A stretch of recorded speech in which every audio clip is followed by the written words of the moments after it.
She called it temporary support. But 3 weeks after my sister moved in, I was standing on the porch with my bags, while Mom shouted, "You're the problem, Emery! Get out!" I had no idea that my own family was about to destroy everything I'd built for them. But what they didn't know was that the house they just took from me was legally mine.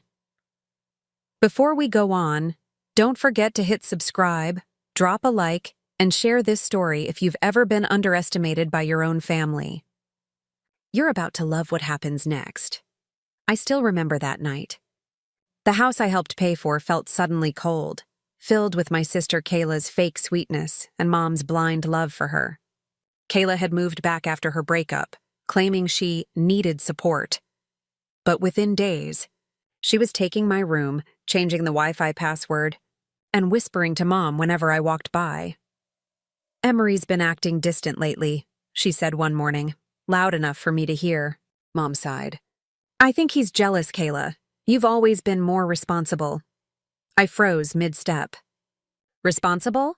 I'd been paying half the mortgage for 2 years, while Kayla spent her paycheck on shopping hauls and brunches.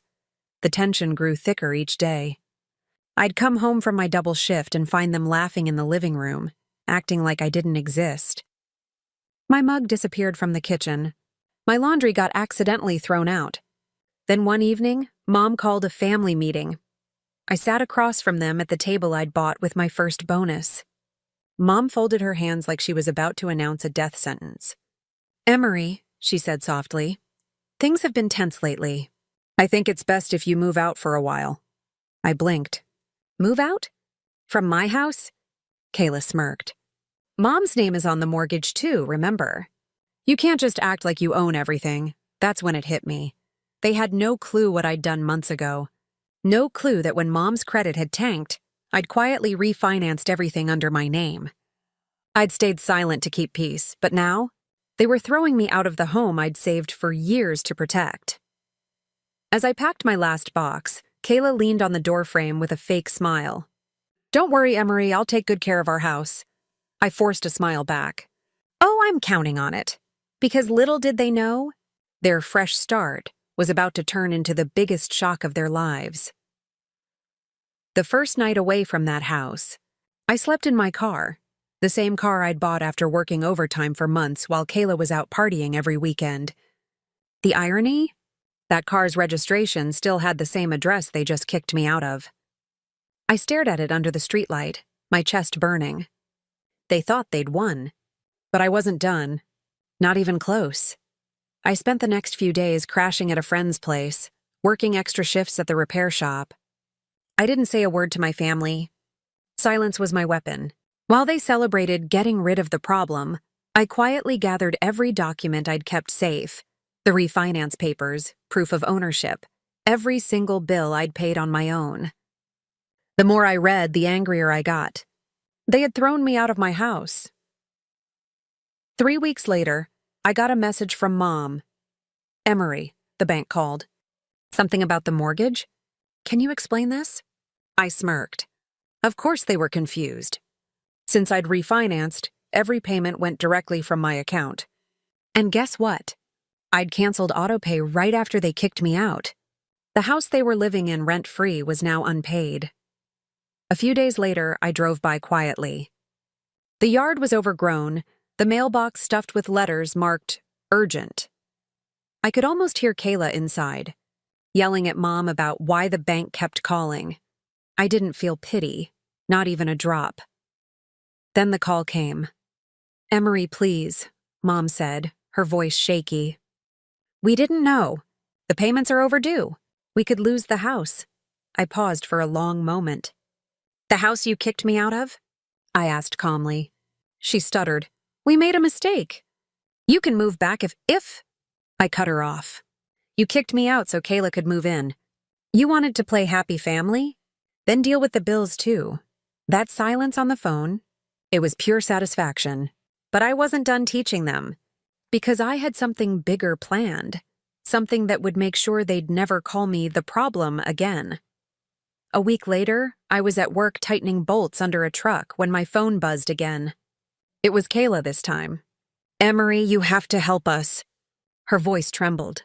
The bank's sending foreclosure notices. They said if we don't pay in 10 days, they'll take the house. I wiped the grease off my hands, trying not to laugh. The same sister who'd smirked while I packed my boxes was now begging. Kayla, I said flatly, that's what happens when you live off someone else's effort. She went silent for a second, then snapped. You're being petty. We're family. The word burned. Where was family when Mom told me to leave? When Kayla took my room, changed the locks, and laughed while I slept in my car, I exhaled slowly. You made your choice, Kayla. Now live with it. Days later, I got curious and drove by again. The perfect home looked like a disaster. Kayla's boyfriend's car was gone. Mom was sitting on the porch, staring blankly at a stack of envelopes. I could tell she hadn't slept in days. But what caught my eye was the for sale sign they'd planted in the yard. I parked across the street, watching quietly. Within minutes, Kayla stormed out, yelling, "You should have told me the house was in his name." Mom shouted back, "I didn't know, Kayla." He never told me. That's when it hit me. They still didn't understand that I had been the one holding everything together all along. They thought they'd gotten rid of a burden. But I had been their foundation. I didn't plan to let them sink completely. But they needed to learn. So I made a call to the realtor. "Yeah, I saw the listing on Pine Street," I said casually. "I'm the legal owner of that property. You might want to verify the title before proceeding." The agent sounded startled. "Wait, you're the owner?" "Yep," I replied. "And I'm not selling." That same evening, Mom called again, crying this time. "Emery, please. The house means so much to us." I took a deep breath. "Mom, when you kicked me out, you said I was the problem. Maybe you needed this to see who was really helping you all along," she sobbed quietly. "We were wrong." "I know," I said softly. "But sometimes lessons cost more than money." I hung up before she could say more. That night, I walked past the mirror and barely recognized myself. Not just because of the exhaustion, but because I wasn't the weak, apologetic son anymore. I was finally standing up for myself, but the real twist came 3 days later. I received a call from a local investor. Apparently, he'd been eyeing the house for months and wanted to rent it back from me. For triple the amount I'd been paying on the mortgage. The idea hit me like lightning. Maybe this was how I'd turn their betrayal into my biggest win. The next morning, I met the investor, a sharp-looking guy named Marcus, at a coffee shop downtown. He placed a file on the table. "I've reviewed the property," he said, smiling. "Good location, stable market. I'm willing to lease it for $4,500 a month." My eyebrows rose. That was nearly triple the old mortgage payment. I nodded slowly, pretending to think. "That could work, but I'll need a few weeks to clear things up with the current occupants," Marcus chuckled. "Family trouble?" "Something like that," I replied.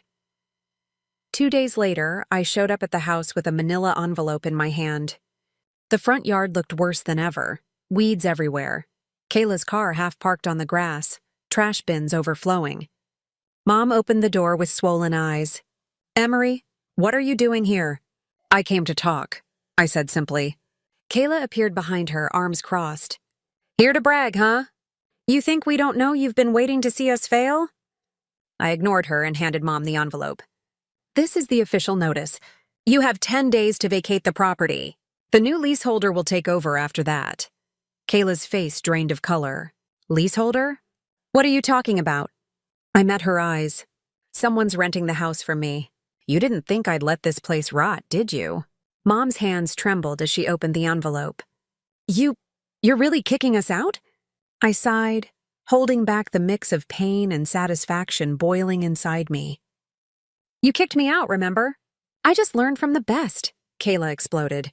"You're heartless." "Heartless?" I said, my voice rising for the first time. "I paid for this house while you were out partying. I covered the bills, the taxes, everything. And when you wanted comfort, you turned Mom against me. Don't call me heartless. Call me done." Silence. For the first time, neither of them had anything to say. Mom sat down slowly on the couch, staring at the floor. Kayla just stood there, pale and speechless. I turned toward the door but paused. "I didn't come here to ruin you. I just wanted you to feel what I felt." powerless in a place you thought you belonged. Then I left. The door shut behind me with the same sound I'd heard the day they threw me out. But this time it didn't break me. It freed me. That evening, Marcus called again. "We're good to move forward?" "Yeah," I said, looking out the window. "The place will be empty soon." As I hung up, my phone buzzed. A text from Mom. "Emery, I don't expect forgiveness, but I'm proud of who you've become." For the first time in years, I smiled. Maybe pain wasn't just punishment. Maybe it was preparation. Still, part of me couldn't shake one thought. If they'd truly learned their lesson, or if life still had one more twist waiting for me. 2 weeks later, the house was finally empty. I drove up to see the "For Rent" sign replaced with a sleek plaque reading, "Leased by Evergreen Realty." The same home that once symbolized betrayal was now a stream of income. Mine alone. But as I stood at the curb, the silence hit differently this time. It wasn't anger anymore.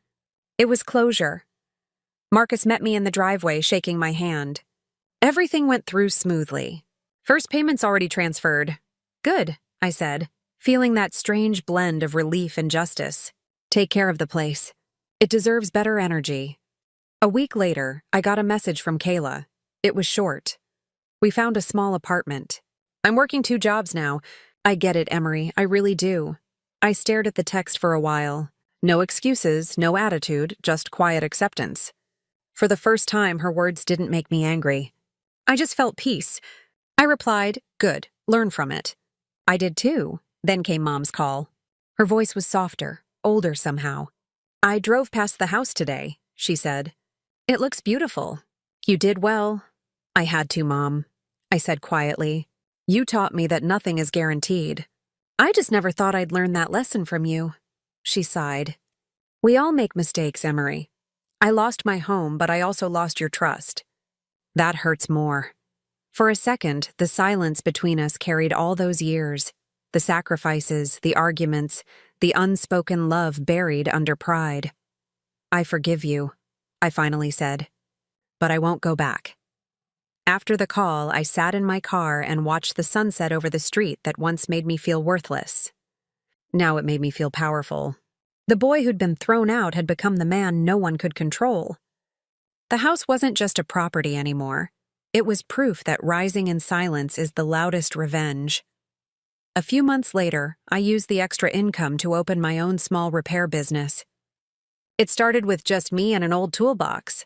Within a year, I had 3 employees, a rented workshop, and a sign above the door that read, "Emery's Auto and Beyond." One afternoon, Mom stopped by. She looked around, smiling through teary eyes. "You really built something special," she whispered. I smiled back. "Yeah, Mom, but the best part is, I built it after everyone stopped believing in me." She nodded slowly. "Then maybe losing everything wasn't the worst thing after all." That night, as I locked up the shop, I glanced at the glowing "Open" sign and thought about how everything had come full circle. I'd started as the outcast, mocked for dreaming too big, and ended up standing taller than ever. Because sometimes, the people who push you out of your comfort zone don't realize they're pushing you straight into your destiny, and that's exactly what they did to me. Moral: never beg to stay where you're not valued. Build your own door, your own keys, and one day, the same people who kicked you out will watch you rise higher than they ever imagined. If you've ever been underestimated, remember, your silence today can become your victory tomorrow.